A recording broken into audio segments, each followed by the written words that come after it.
Ladies and gentlemen, a gathering of Bill Leake's friends is always going to be a fascinating group of people, and I'm sure you want to talk to one another all night. But we may just get the formalities over and done with, and then, Bill, I hope you got your signing hand on. There'll be a lot of people wanting to collect a copy of this marvellous book that we're here to celebrate today. Trigger warning, deplorable cartoons by who else? The great, the wonderful, the greatest cartoonist on the planet, Bill Leake.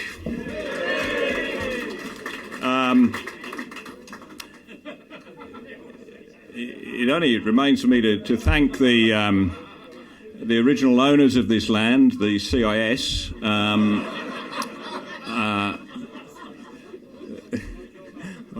a little dark wink from Warren Mundine there.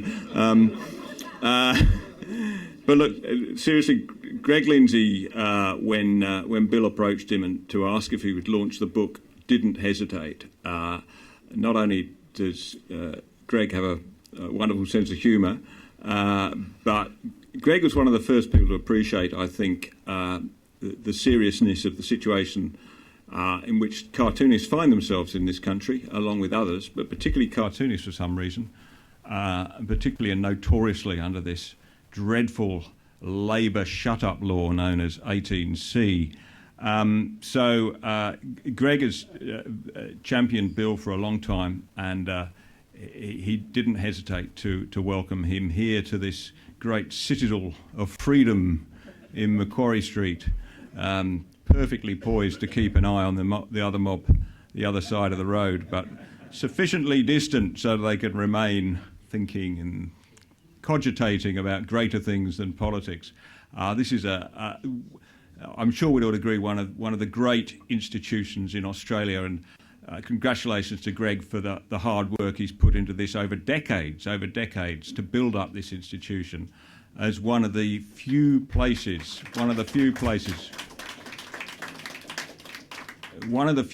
in Australia where business is not a dirty word, where freedom is not a dirty word, where those values of the Enlightenment that were inherited in this country and made this country fantastic are still alive. So thank you, Greg, for hosting us, and to all your staff at the CIS. I've got a long list of people to thank, if you don't mind me going through them at the beginning.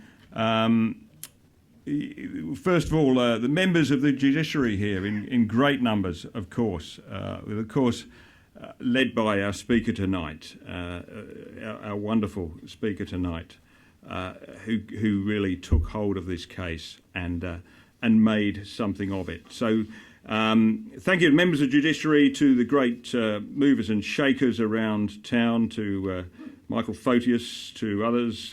Welcome everybody. I do, of course, have to mention, ladies and gentlemen, the Fourth Estate, many of them here tonight, the editor of The Spectator, Rowan Dean. I'm too many to mention. The great Ross. Last time I was here, Ross was electrifying the room with a very funny performance. So welcome, Ross. Welcome, everybody. And welcome especially to Bill's colleagues from the Australian and former colleagues, to Clive Matheson, the former editor. Who else did I see? I think I saw Michelle Gunn here. The people who really stuck with Bill and fought this fight with him. I think the Australian felt like it wanted to name itself as Australian of the Year this year, and it would have been enormously justified in doing so, but out of modesty, it gave it to our speaker, Tony Morris, and Callum, who's here, and the other people who've been fighting this fight for freedom. I could go on, and I think I will. I couldn't, Fourth Estate, well, I couldn't pass by this wonderful cohort of people without mentioning Bob and Ruth McGid. Bob, welcome, another great fighter in the cause of freedom. And of course, those from other think tanks, some of the great fighters in Melbourne. John Roskin, welcome. I think we'd all agree that John has fought this fight brilliantly. He's put the reputation of the IPA on the line to fight this fight, and John, we are going to win. We are going to win. We are going to win bigly, as they say. Maurice Newman, Look, I could go on. Just excuse me if I haven't mentioned this. If we ever had a gathering at the Menzies Research Centre that had a tenth of the luminaries they have here, I'd die a happy man. So welcome everybody to this great occasion.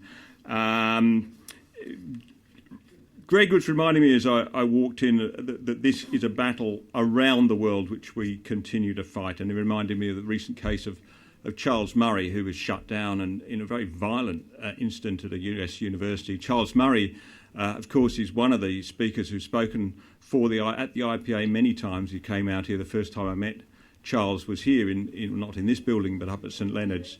So, Charles, we need to stick with people like Charles, and of course with Ayaan Hirsi Ali, who's another great friend of the CIS, who suffers in this cause around the world. So there is a very, very serious side to this evening, but of course I hope a very amusing one too, because how could it not be when we're here to launch this book? So our speaker tonight, Tony Morris QC, I rang Tony and said would he be prepared in his busy schedule to fly down here, and how much would it cost? But no, of course I didn't have to ask that question, because I knew how dedicated Tony had been to this cause, to fighting this terrible illiberal law, and that if he could, he would be here. And yes, he's here tonight. So, Tony, thank you for everything you've done for Bill and for Callum and the others who've had to go through this terrible ordeal by process, and everything you're continuing to do to make sure that the Human Rights Commission sticks within its box. But welcome to Tony Morris. Thank you.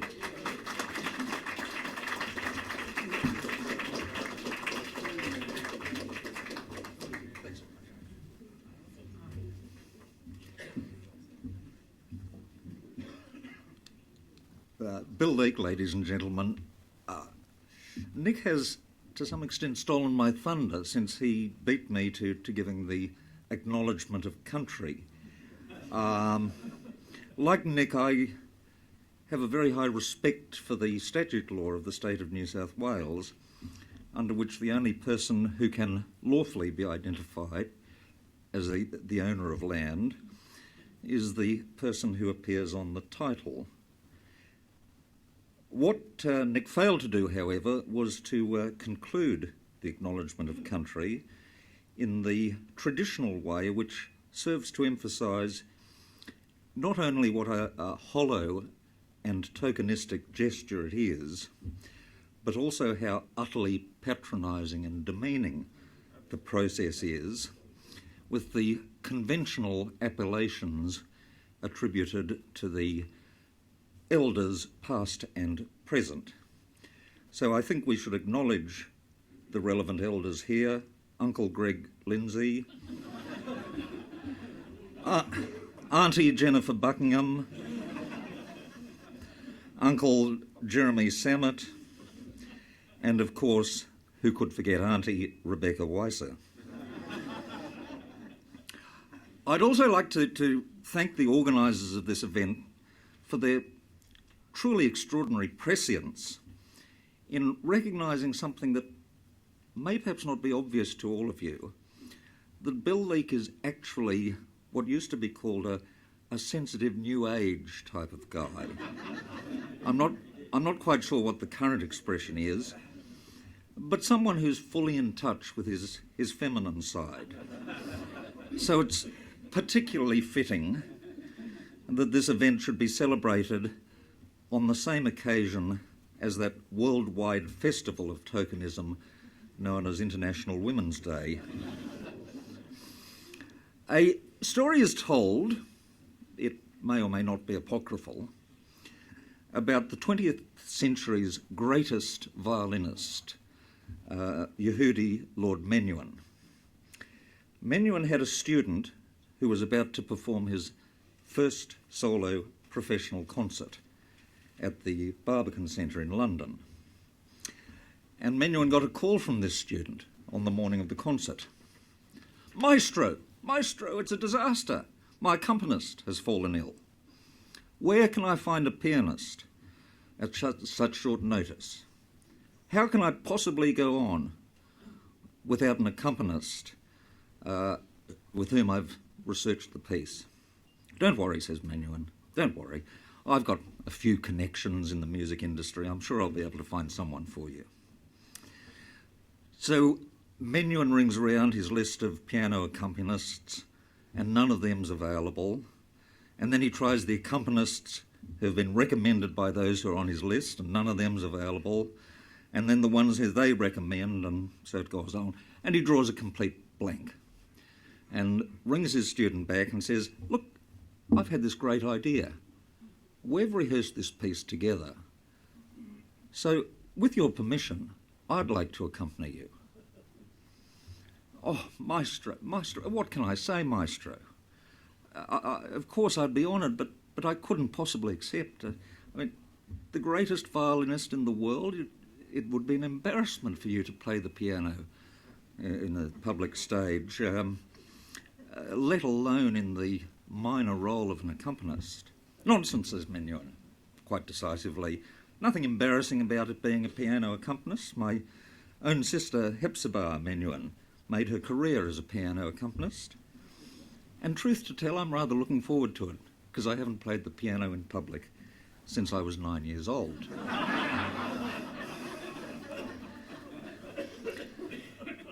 So it's decided, but an awful realisation suddenly dawns on Menuhin, that he's going to need a page-turner.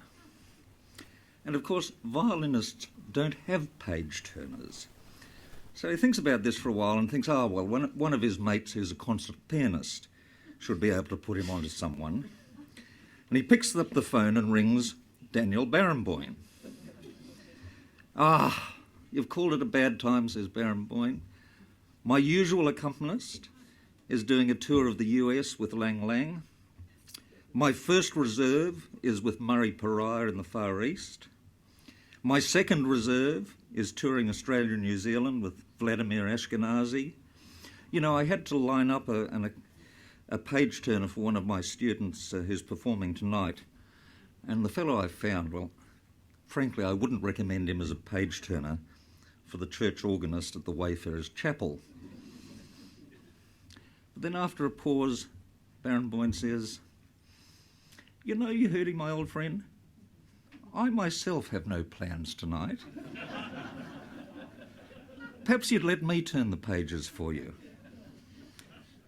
I have to keep an eye on the professional competition, and if you are going to start a new career as a pianist, I want to be there from the beginning."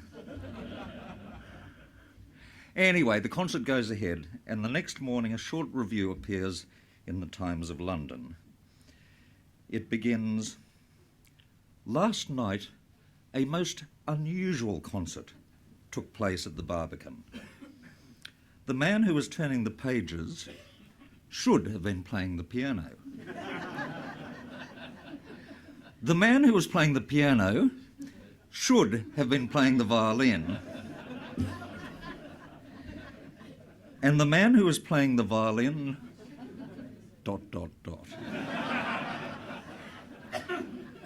Now, I was given to understand that there may be a guest who perhaps hasn't arrived yet, a certain Sir Leslie Patterson.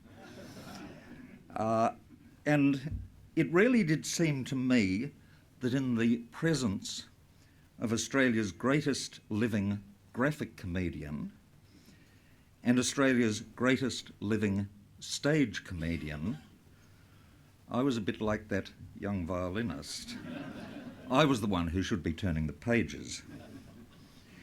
In any case, I hope you're not expecting a particularly witty speech, because, frankly, to ask me to make a witty speech in this context would be like asking the ball boy to take the place of one of the competitors in a match between Rafael Nadal and Roger Federer. And I actually think wittiness is perhaps a little out of place here, because we're talking about a very serious subject.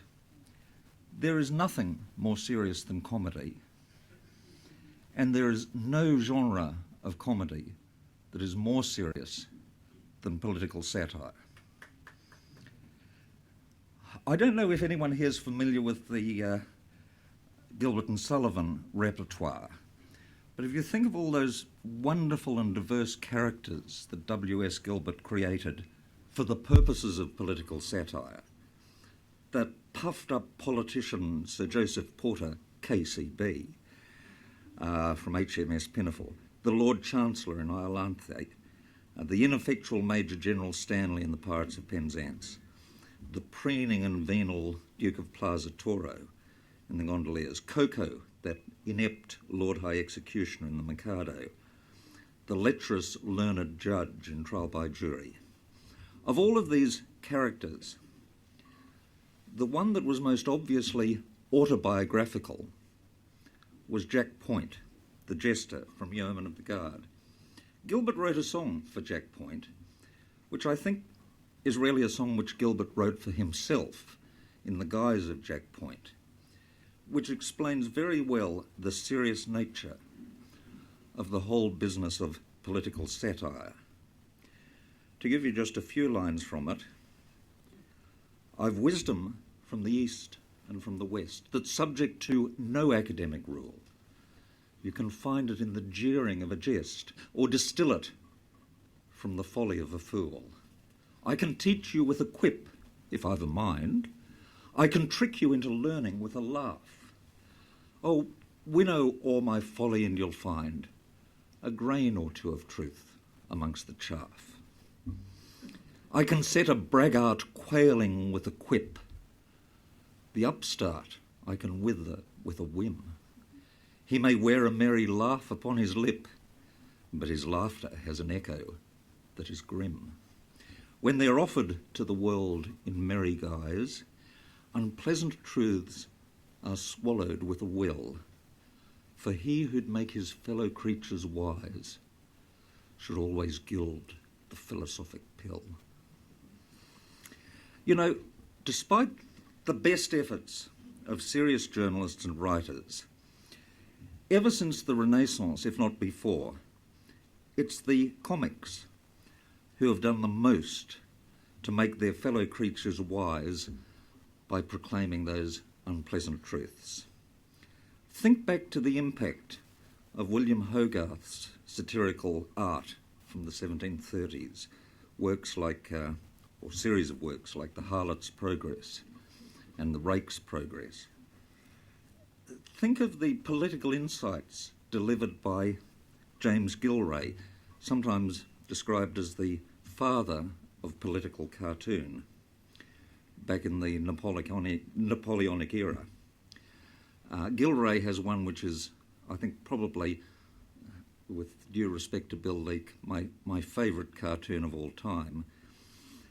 It shows a slightly built young man, not much more than a boy really, standing at the dispatch boxes in the House of Commons, addressing the Parliament. This is, of course, William Pitt the Younger, who became Prime Minister at the ripe old age of 24. But with his weedy physique, showing not the least sign of any manly definition, you frankly wonder how he keeps his trousers up. And Gilray's caption to the cartoon is a perfect example of that maxim adored by architects and artists that less is more. His caption comprised a mere 3 words: the bottomless pit.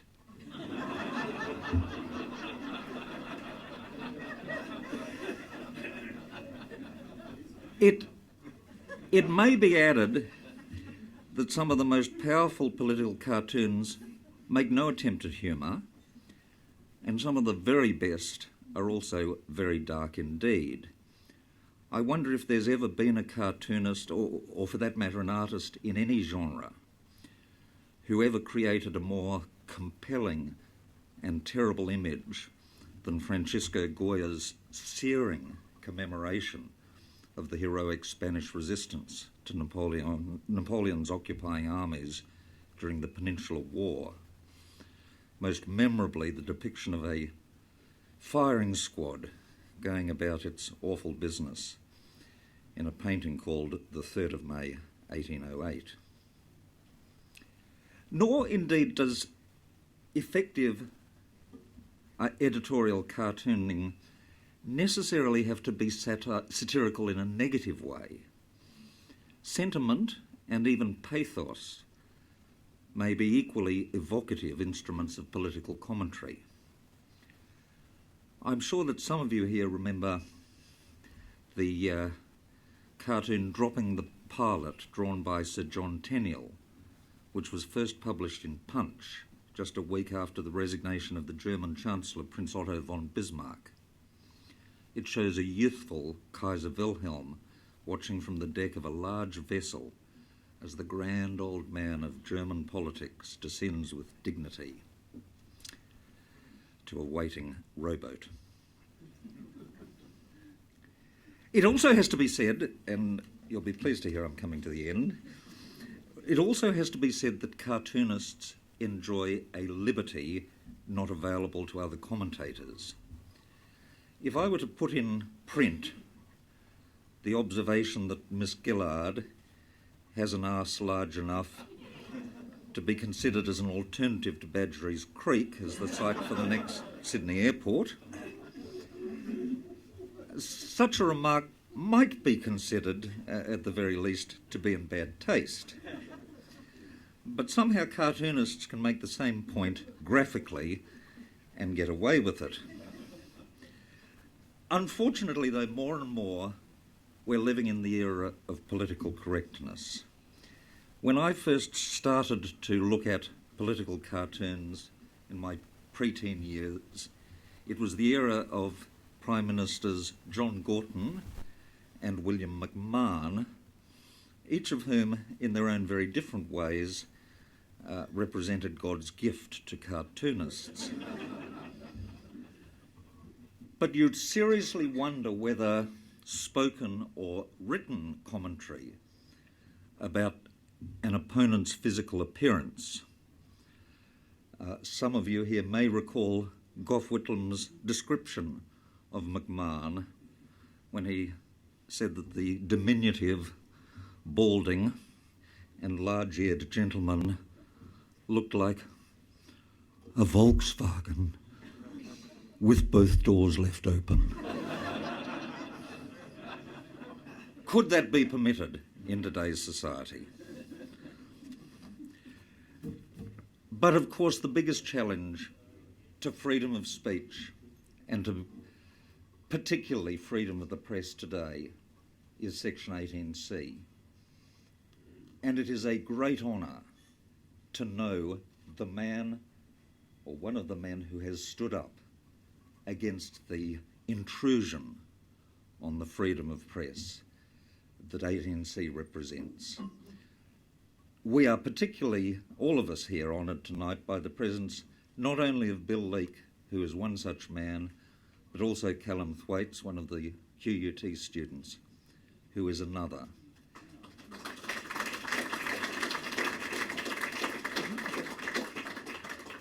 This is the fight of our time.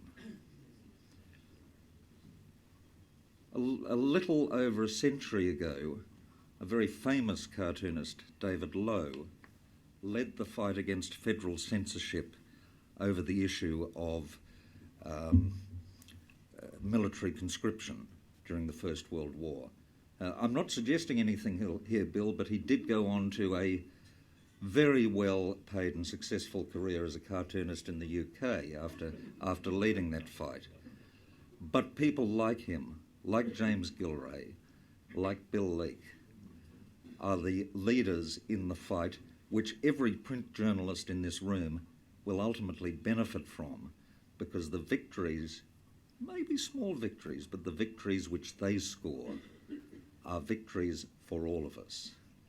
And I am immensely proud to be here tonight to celebrate this collection of works which is not only beautifully artistic, beautifully drawn, very funny, but also in the very, very best traditions of using political satire as an instrument to blunt the power of government. Bill Leake, all strength to your hand, mate.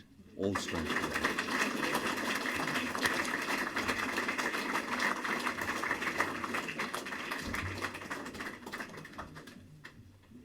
Ladies and gentlemen, I really wish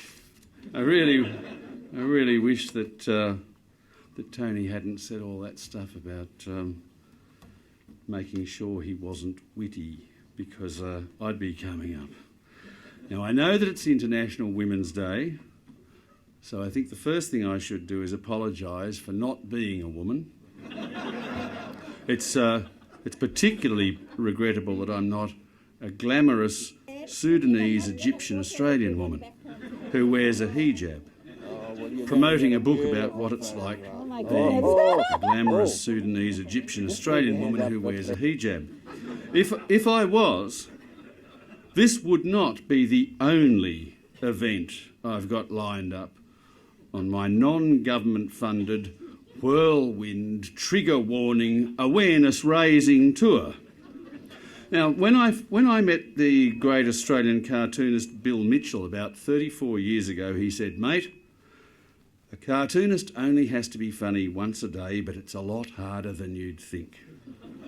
Now, he was right, but he had no idea how much harder it would be for me than it ever was for him. For a start, in order for Bill Mitchell to come up with a cartoon, all he had to do was take a serious political issue, exaggerate it to the point of absurdity, and draw whatever he saw when he got there. But I can't do that, because the ideas our politicians have these days are utterly ridiculous to start with. And if you're starting at the point of absurdity, where are you supposed to go from there? I mean, I ask you, what on earth am I going to have to come up with to make teachers in the Safe Schools program look ridiculous when they actually start giving jobs to gimps? And how long do you think that it'll be then before some gimps' rights campaigner accuses me of gimpophobia? Another reason why the job's so much harder now than it was for Bill Mitchell is because, unlike him, I can't just sort of breezily assume that people are looking at my cartoons hoping to get a laugh. Ever since conceptual art supplanted transcendent art, all art has been reduced to the level of graffiti. And to people reared on postmodernism and cultural relativism who can't tell the difference between Picasso and Banksy, I'm not a cartoonist working for a newspaper. I'm an artist exhibiting in a gallery that gets hundreds of thousands of visitors through the doors every day. Well, the work of a man like that has to be taken very seriously indeed. It has to be analysed.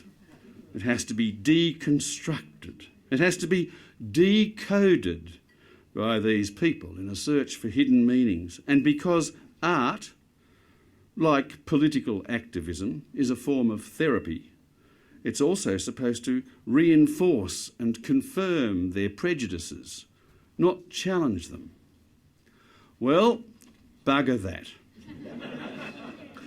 Political correctness is a poison that attacks the sense of humour. Luckily for Bill Mitchell, it was tipped into our water supply at around about the time he retired. And since then, it's infected an awful lot of people.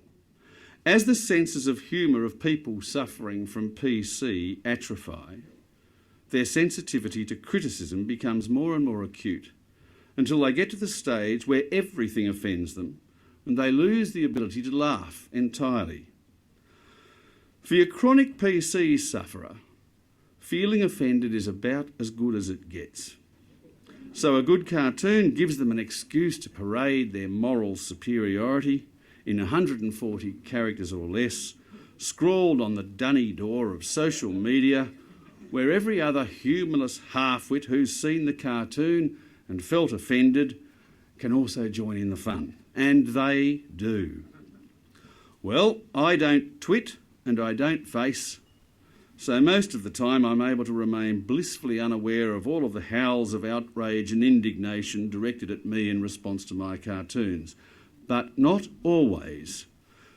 2 years ago, I realised that sometimes I really do have to worry about whether people think my cartoons are funny or not, when I discovered to my surprise that bloodthirsty barbarians aren't immune to political correctness, and their delicate sensibilities are just as easily offended as those of any precious little snowflake you'll find in a gender studies faculty at the university. And for your average Islamist terrorist, firing off a few impassioned obscenities on a Twitter feed is no substitute for the sort of satisfaction you can get by hunting down the person who's offended you and chopping his bloody head off.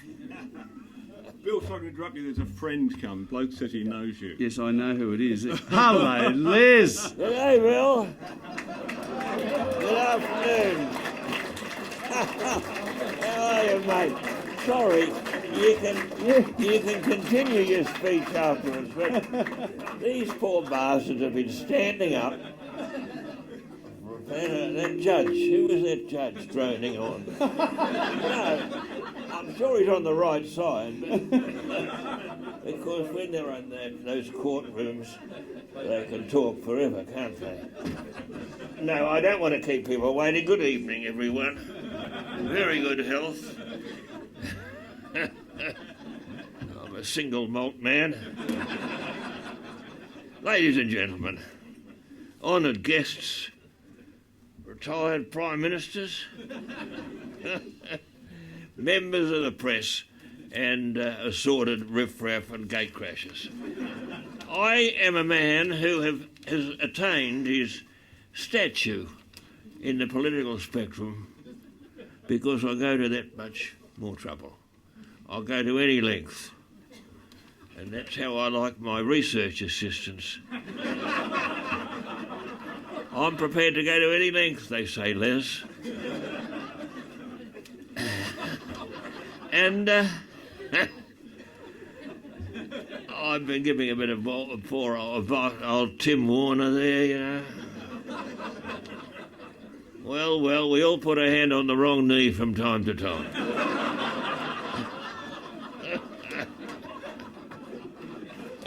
I've avoided in my career in the upper echelons of politics and international diplomacy.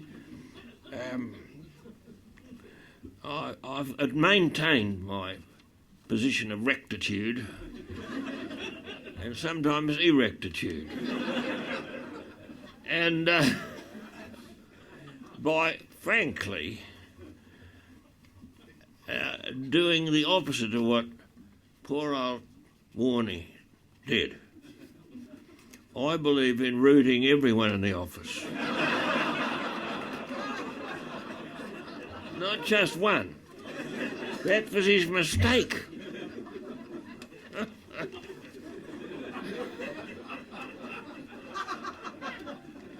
However, you're in for something now. This is a cultural landmark. A poem that I've gone to the trouble of writing.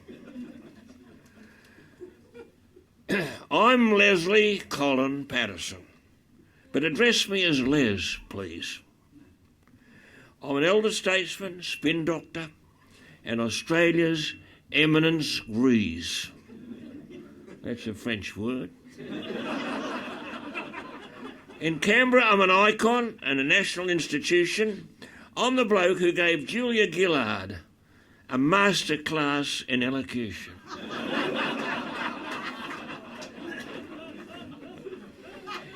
And though I am as indigenous as a wombat or koala, I taught that poor bastard Keating his expertise on Marla.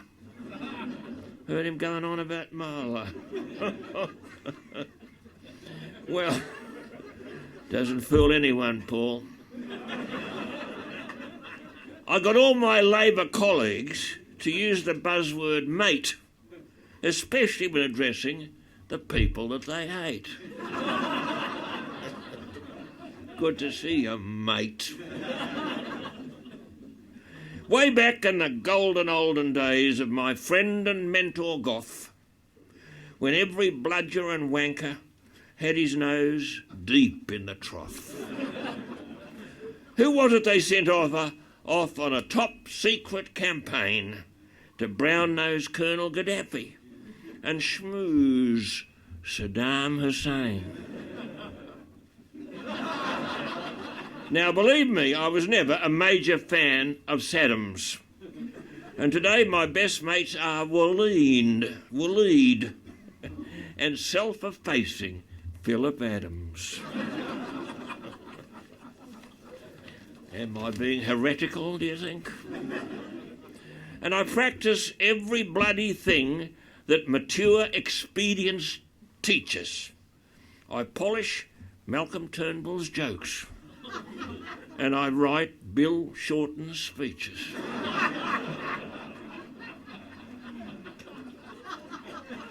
But this evening, for my sins, I have been nicely asked to speak a few well-chosen words about my old mate, William Leake. Not long ago, he done my portrait for the prestigious Archibald Prize. And on a great big canvas, too, in proportion to my size.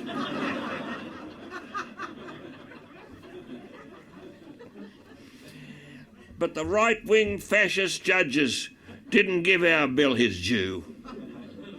And the feminists can't stand us. They'd rather paddle the pink canoe.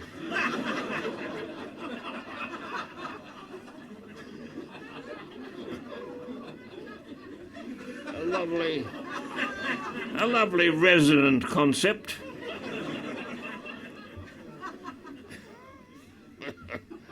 But Bill's Australia's Rembrandt. He's our Warhol, our Jeff Koons. And I was absolutely gobsmacked to hear he also drew cartoons.